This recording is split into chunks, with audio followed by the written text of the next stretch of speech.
Penny Black and Jill Foster here for a Spooktacular PB&J card class.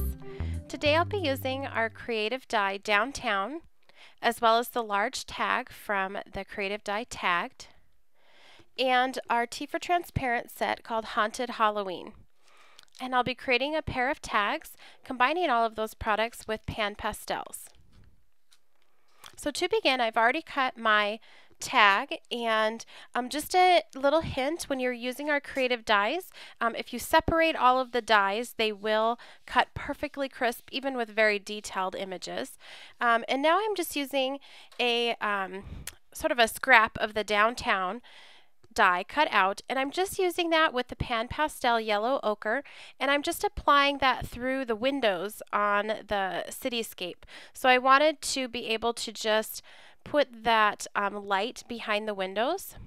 So I'm just putting that using the applicator tool right over the top.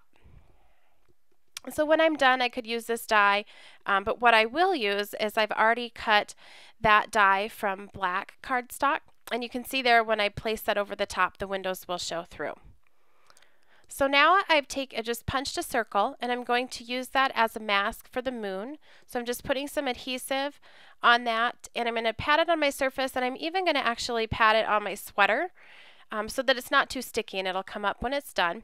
So once I've decided where I want that, I'll set that die off to the side. And now I'm going to take my Versamark pad, and I'm going to pat this all over around those windows on the tag. What this will do is when you apply the pan pastels over a surface that's either been stamped with Versamark, or like here where I'm just pressing the pad to the tag, the color from the pan pastel will be darker. So this way the moon will be a lighter color and the background will be a darker color. That'll make more sense here when you see this. So now I'm just going to use a pan pastel in the color of magenta. And you can see there where I've applied the Versamark, the color is darker, and where I masked off the moon, it's just a very light version of that magenta. Just a really easy way to add a moon. You could do this for a sun. Just lots of different techniques you can do with this. And I'm just sort of patting or picking up some of the color onto that soft sponge, and then I can apply it to that background. I'm just putting my die in there to see where I need to add extra color, so I can go back in and do that. It's really easy to go around those areas where the die is going to be and try to avoid those windows with the pan pastels. And again, I'm just going to double check here that I've covered all the areas that I would like. And now I decided to go in with that yellow ochre and pull some of that up towards the sky, sort of like the glow from the city that you see in the sky sometimes. So you can combine colors of the pan pastels and they blend together real easily.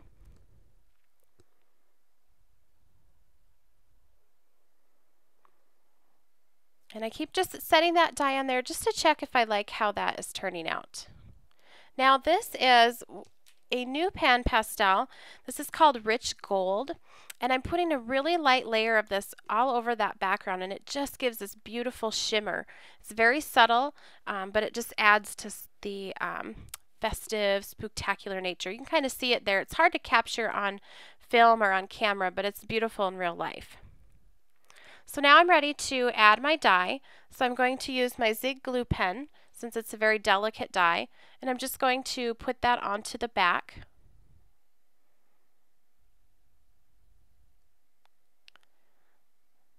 And then I can get it along the tops, in between the windows, and along the bottom. You could also use a glue stick as well. And now I will position this over the tag so that the light is shining out from the windows. Excuse my head there. And then I'll just burnish that with my fingers to make sure that it's adhered.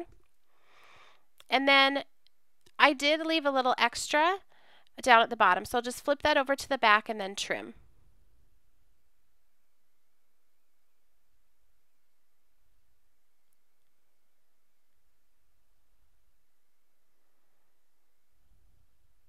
So next I'm going to take a couple of these cute little bats from this T for Transparent set Haunted Halloween. There's also that nice witch as well that I'll use on the second tag. And I'm inking them with VersaFine Onyx Black ink and then stamping them onto the tag.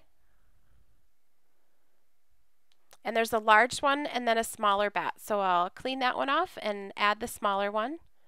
Ink that up and then stamp it onto the surface. And you can see that you can stamp right on top of the pan pastels. And then I wanted those to be a solid black.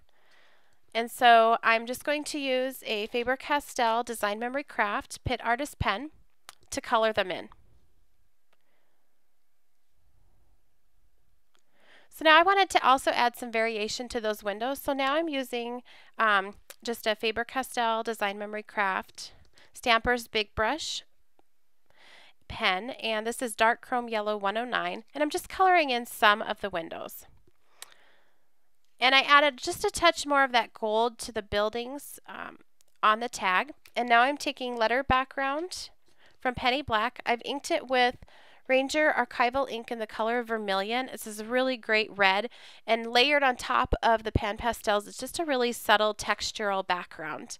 So I'm just stamping that, removing some of it with a baby wipe so I don't completely cover it, but it's just there in the background.